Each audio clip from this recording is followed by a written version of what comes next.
Will was a magicless loser born into a world where magic was everything and people without magical talents were treated worse than slaves. He was always lonely and awkward, but still had a childhood friend who he loved, but she moved on because he didn't have any magical talent. He still enrolls in a prestigious university with the goal of getting his crush back, but gets bullied there as well. Thankfully, he is saved when the headmaster shows him that he is a natural warrior with a sword in his hand, after which he starts honing his skills to become the strongest in the world.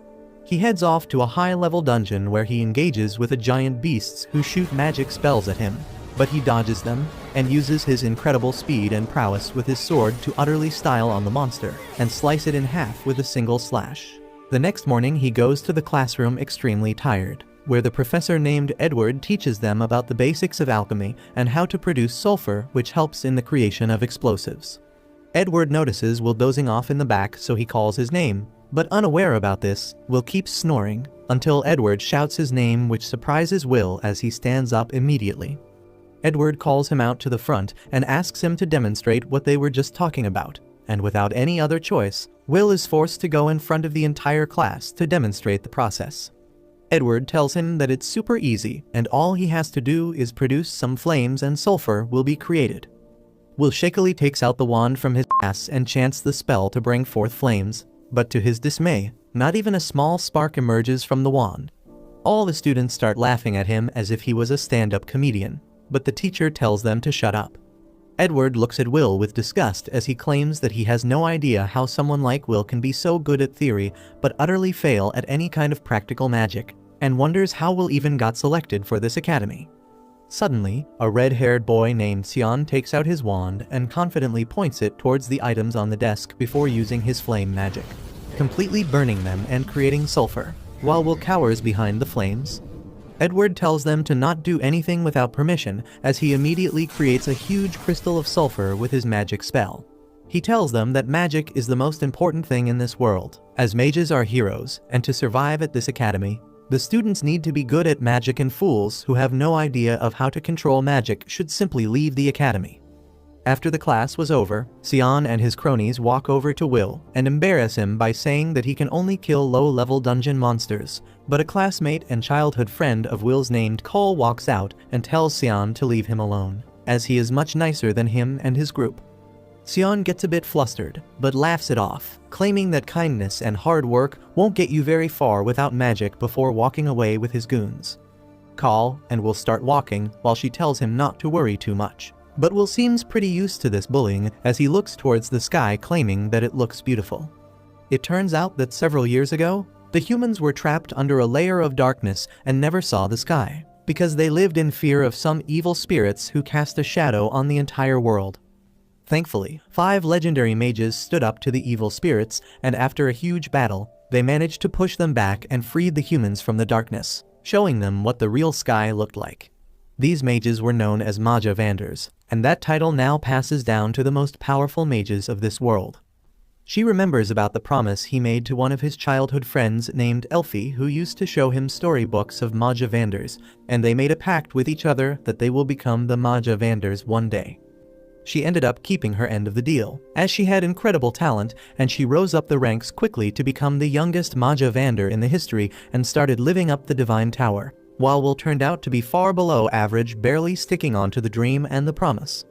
Later that day he goes in to meet Professor Walk, who ends up screaming at him when he gets to know that this Harry Potter knockoff went to level 7 dungeons all alone, and tells him that one day he will get killed. Will falls to the ground and apologizes, but asks whether he will get the credit for it or not. Walk takes a sigh and awards him 2 credits for his troubles. But while Will was busy celebrating, Walk asks him whether he has still not given up on the dream to become a Vander. He claims that to even have a small chance of becoming a Vander, he needs to get admitted in the Upper Institute, and to do that he needs a lot of credits in writing, spell work, and fighting. If he is not able to use any spells, he will never get any credits for spell work, so no matter how many credits he gets in the other 2, he will never qualify. Will claims that no matter what, he is going to try, so Walk tells him that first he will have to graduate, but as far as he knows he needs 4 more credits by the end of this week. This shocks Will, who immediately starts searching for monsters that can give him 4 credits, when Walk tells him that there is a monster called Baskerville on the 6th floor which hasn't been defeated yet. Will immediately hugs his teacher, but unbeknownst to them, Sion ends up overhearing this and decides to head out to the dungeons himself to kill the monster before Will, so he gets kicked out of the academy for not having enough credits. Later that evening, Will enters the cave alongside his familiar Kiki and tells her to use her nose to find the monster, but Kiki doesn't seem too keen on it, as last time when Will fought a Baskerville, she ended up getting burnt by its breath. On the other side, Sion and his cronies also enter the 6th floor, determined to find the beast before Will, so he gets kicked out.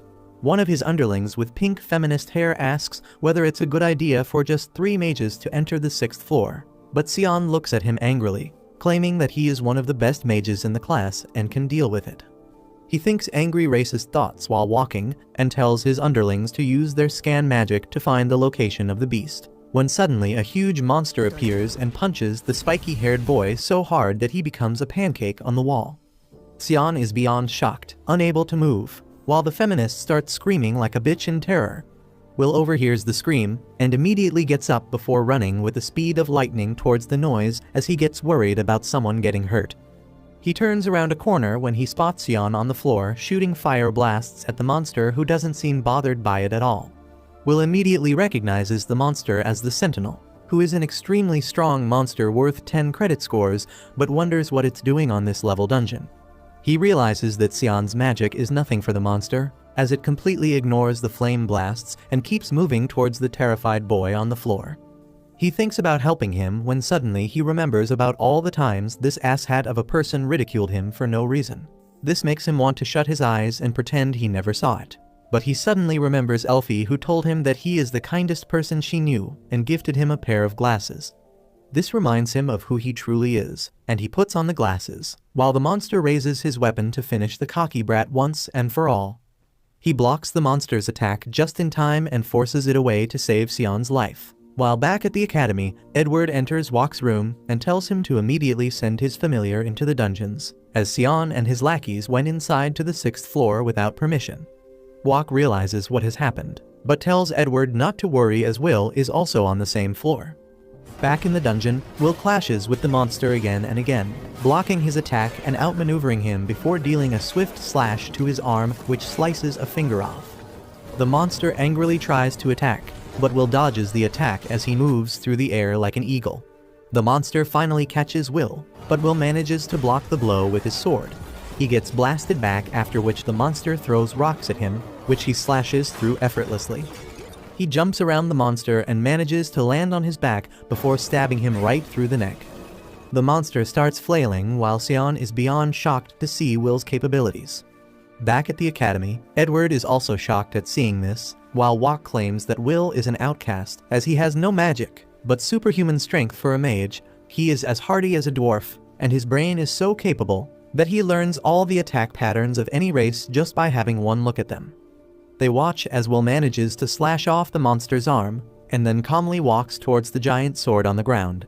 As Will picks up the giant sword effortlessly, Walk tells Edward that in a world filled with magic and wizards, Will is the only warrior. The monster shoots an energy beam out of its mouth, but Will manages to block it with the giant sword and slashes it at the monster, who gets sliced into little pieces and falls to the ground, unmoving. Will then walks over and gives Sion his helping hand, who looks still shocked, while Edward can't believe his eyes as he screams at Walk that a person without magic can never surpass a magician and storms off the room, while Walk realizes that Edward is on a large dose of copium right now. He knows that the story of Will is going to become legend as he turns the world upside down by making Wisteria the only place in the world where a wand and a sword meet.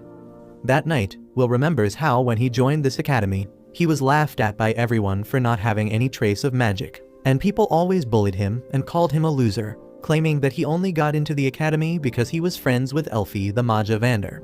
Those comments hurt him terrible, and he fell into depression when one day the principal of the school called in Will alongside Walk to have a meeting. She had a look at the boy with no magic talent herself, and wondered how he got into such a prestigious academy, but unlike others, she decided to test him out. She used her flotation magic to throw a dagger towards Will, who grabs it as if he was meant to hold it since birth. Walk looked a little confused, but the old lady was confident in what she was doing.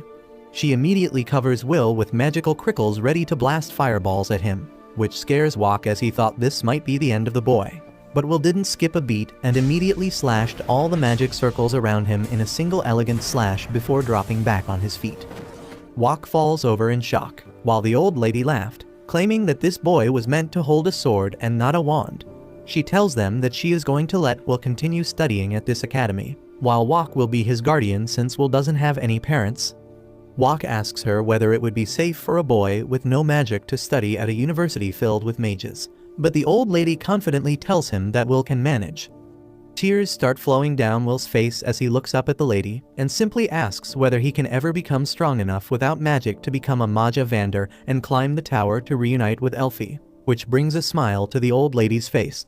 She tells him that if he has unwavering determination to climb to that level and a strong will to fight, there is still a chance for him to make that climb.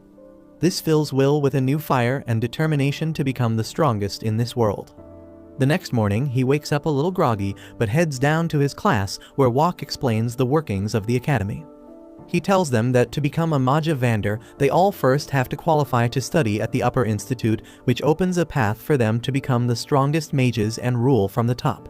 To reach the Upper Institute, however, they need to either create a new magic spell, or they need at least 7,200 credits in this academy, which is extremely difficult. He tells everyone that they shouldn't even dream of reaching the Upper Institute since none of them are even getting enough credits to graduate.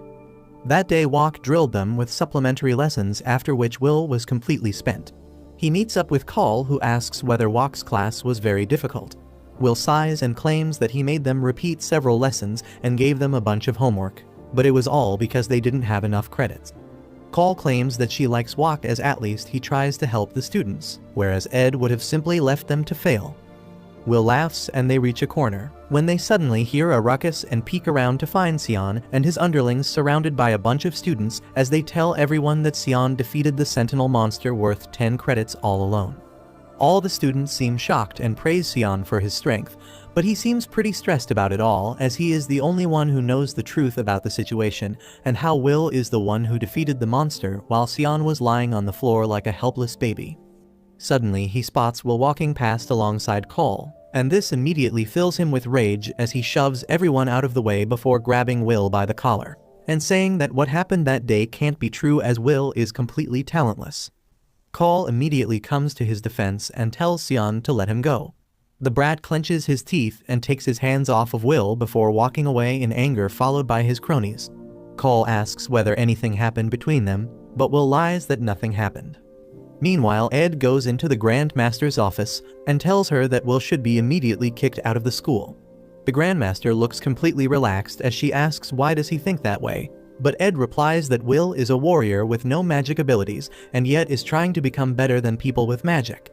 He claims that a magic academy is no place for a warrior, but the Grand Master smiles and claims that kicking Will out in his 6th and final year would be very cruel. She takes out a register filled with information about the students and opens Will's page before noting that he has good marks in writing and has been gaining credits consistently even without having magic. She claims that this makes him an incredible student as not only is he keeping up with others, but he is outperforming them even after being at a major disadvantage. She tells him that even if he can't become a Maja Vander, he can easily become a scholar or a healer and help others. Ed claims that if he wanted that then he would have had no problem with Will, but Will wants to become a Maja Vander. The Grandmaster thinks for a moment and claims that it can definitely be a problem and tells Ed to design a test for him. She tells him that he knows Will's secret now as well, so she will give him complete control over the place and way he takes his test. If he makes his way through Ed's test, he will stay at this academy, but if he can't then Ed can expel him if he wants. Ed tells her that he is not as lenient as Wokner before walking off with a smile on his face. On the other hand, Will is completely unaware of this plan and keeps going on with his day. Call helps him open his locker as it can only be opened and locked with magic, which he doesn't have. Call spots his sword inside the locker as he can't carry it in school and feels bad for him, but soon they both enter the library. He immediately starts revising the history of magic and also about the other races.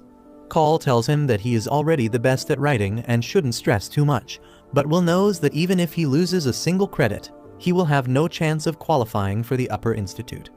Moreover, he likes reading the story about the war between the dwarves and the humans, as even though the mages were superior both in number and in skills, The warrior dwarves still stood their ground and fought to the bitter end.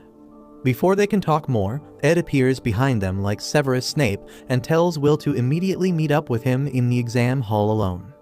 Will follows him without a word, and when they reach the spell hall, Ed tells him that he is going to take a test. If Will manages to strike even a single blow on Ed, he will receive 5 credits for spell work. But if he fails, he will be expelled from the academy, as people who can't use magic shouldn't even look at Maja Vanders, let alone try to become one. Will is still shocked, but Ed doesn't wait a single second and conjures all his mana before creating a magic circle right beneath a shocked Will. Back inside the academy, the headmaster calls Walk in and informs him about what is happening. She creates a TV for him where he is shocked to see Will facing off against Ed. He dodges the magic circles beneath him, which explodes, but Ed pursues and keeps shooting exploding magic, while Will barely manages to escape, constantly running away from the mage. Walk tries to speak against it, claiming that it's too cruel and one-sided since Ed is one of the strongest mage in the kingdom and very close to becoming a Maja Vander himself. Ed uses another dark explosion, which Will barely dodges as he breathes hard from all the running, but realizes that he can't stay still. He starts running with all his might once again and circles around Ed before trying to land a spinning kick. But unfortunately, it gets completely blocked by Ed with his magic shield, as he blasts him away. He spits blood from his mouth as he sees Ed through his blurry vision, realizing that he is completely outmatched as both Ed's defense and offense are completely without any holes, and there is no way he can even scratch him. He tries to get up once again, while Ed gets ready to finish the battle, and overlaps the same spell multiple times to create a wall of explosions that Will didn't even know was possible.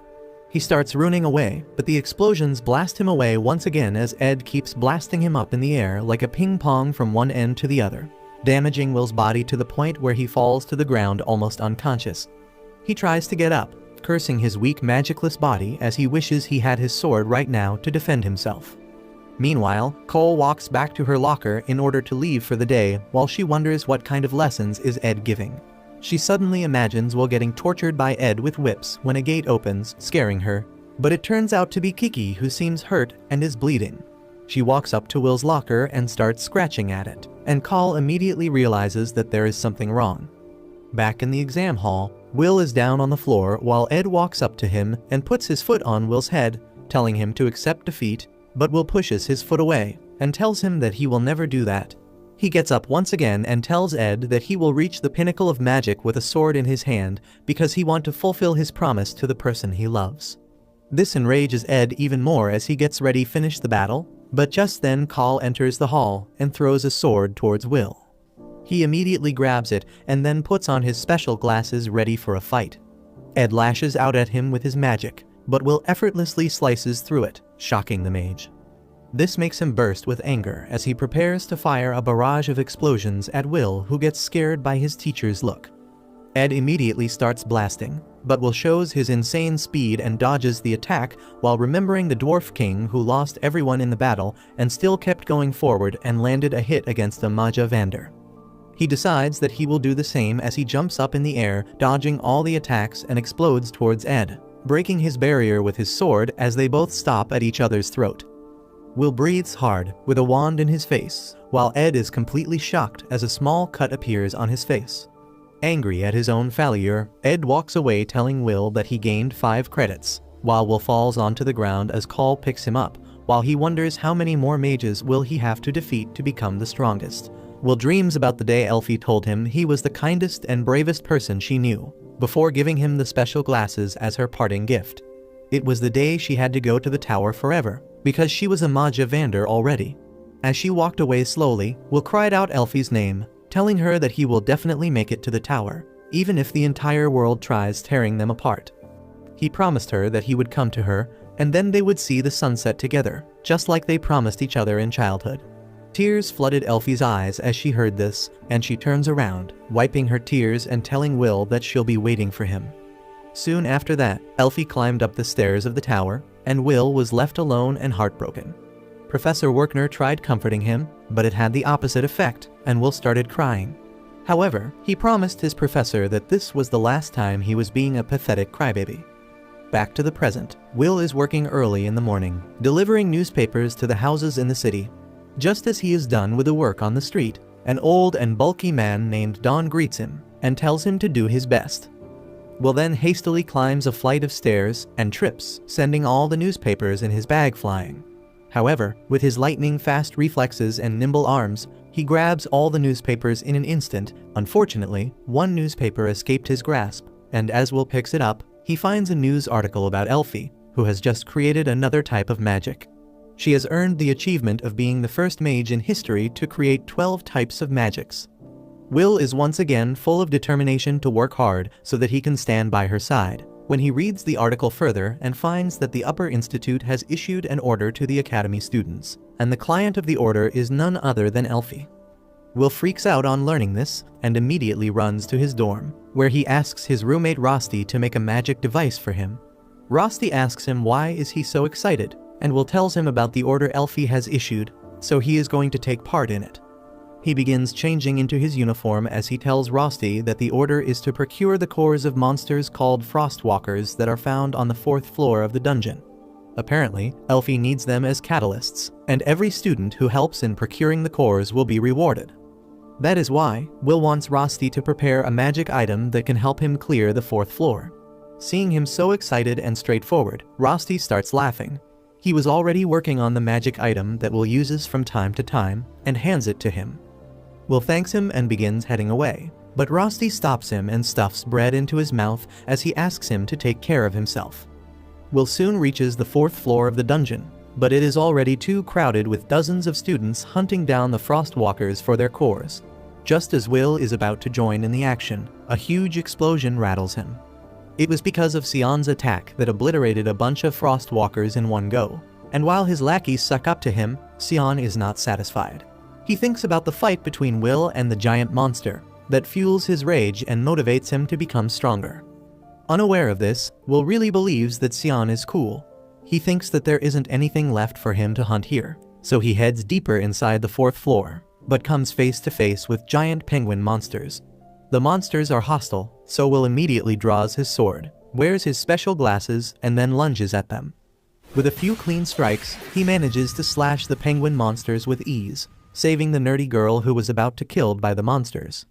The girl is dumbfounded at what she just saw.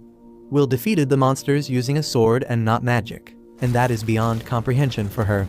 Will approaches her, and the girl thanks him for saving her life, before introducing herself as Iris, a 4th-year student at the academy. At the same time, Walk is giving a lecture about the greatness of creating new types of spells, which alone is enough to make the mage who created the magic climb up the tower. He says that the new magic forms are named after their creators, and if anyone in the class ever creates a new magic, they will etch their name in history. The students begin gossiping about how this approach is not practical, because only the top 0.1% can manage to do that. Just then, a student named Rose asks Walk if Elfie, who has created 12 new forms of magic, is really good, and he says that she is good beyond belief. He calls Elfie one of the greatest mages in the entire history of their world, and Call remarks that the childhood friend Will is chasing after is really special. Her friend Rose teases her, asking if she is jealous that Elfie will steal her crush Will away from her. Cole freaks out on hearing that, and gets scolded by Walk. Back in the dungeon, Will is walking with Iris, who has heard about the talentless book learner of the 6th year. Will is hurt, but he asks her if she doesn't feel any disdain towards a loser like him. Iris curiously asks how can she look down upon her savior. She says that even if Will doesn't have magic, she respects him for his special talents. He gets flustered and changes the topic to the order issued by Elfie. Iris affirms, saying that she wants to help the Majavander who hold up the sky. Her words force Will to think about how no one in this world has seen the true sky. The enormous magic power of the 5 Majavander cloaks their world, hiding it from invaders. What they see is the false sky, which is a great barrier that keeps their world safe. According to the lore, when the fake sky falls, darkness will shroud the world again, and chaos will follow. That is why the students who are out here meeting orders are not doing this just to get into good graces of the Majavander, but because they also want to support the sky from falling. He is snapped from his thoughts as Iris tells him that she has met Elfie before. She recites the story of how she was in trouble in the dungeon one day, as all kinds of nefarious monsters surrounded her. She was just waiting for her death, when suddenly, all the monsters were frozen. Iris turned around to see Elfie gleaming in the sunlight, looking like a goddess. Elfie helped her up gently, and ever since then, Iris stands her. While Iris is busy monologuing, Kiki gains Will's attention and leads him to a patch on the ground that has something curious.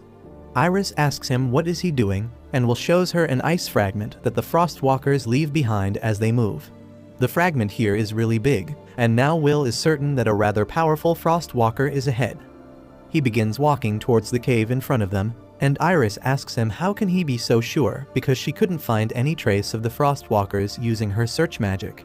Will tells her that magic is great, but it is not absolute, especially in the dungeon. He tells the girl that on top of this belief, he also has some knowledge and experience. She doesn't understand the significance of those things, but Will is completely alert because he knows what will happen next. A giant Frostwalker had been hiding on the ceiling, and it pounces at the unguarded Iris. However, Will had anticipated that, so he moves quickly, taking the girl to safety as the monster hits the ground. He jumps away to safety, and Iris recognizes the giant ice monster with dozens of eyes as a Frost Rex, which is the highest evolved form of a Frostwalker.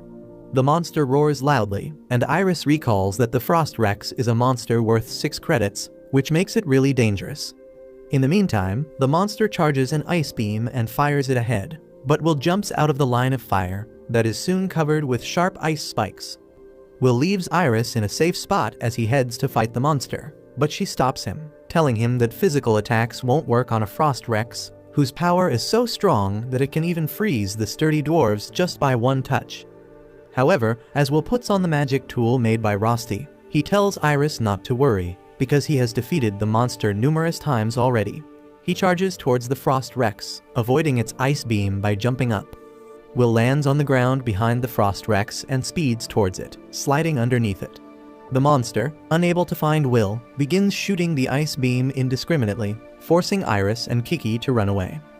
Will then encircles the monster while it is distracted looking at the roof, and throws the magic tool over it, which gets attached to the monster's side through a hook.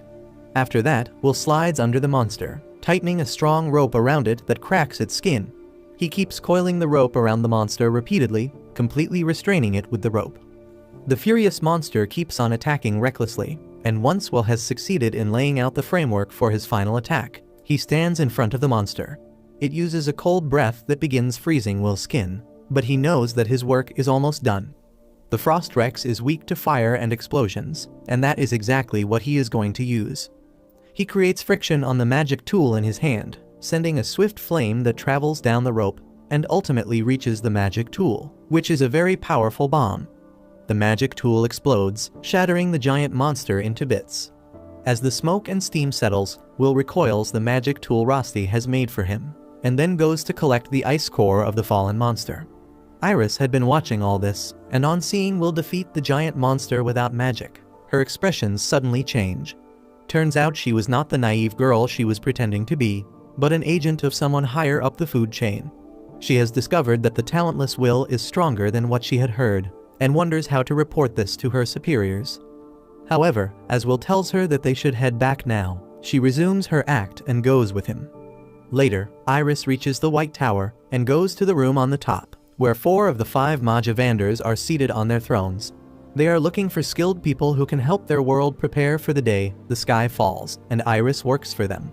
She reports that she saw great talent in the magicless boy called Will, and recommends him to be let into the tower. 2 of the Majavanders are strictly opposed to this, but the white-haired guy named Zio is interested, and Elfie just smiles to herself. Zio is willing to let anyone who is skilled stand by his side, even if it is a dwarf, but the elf girl Elle is not happy to hear that because elves believe dwarves are barbarians.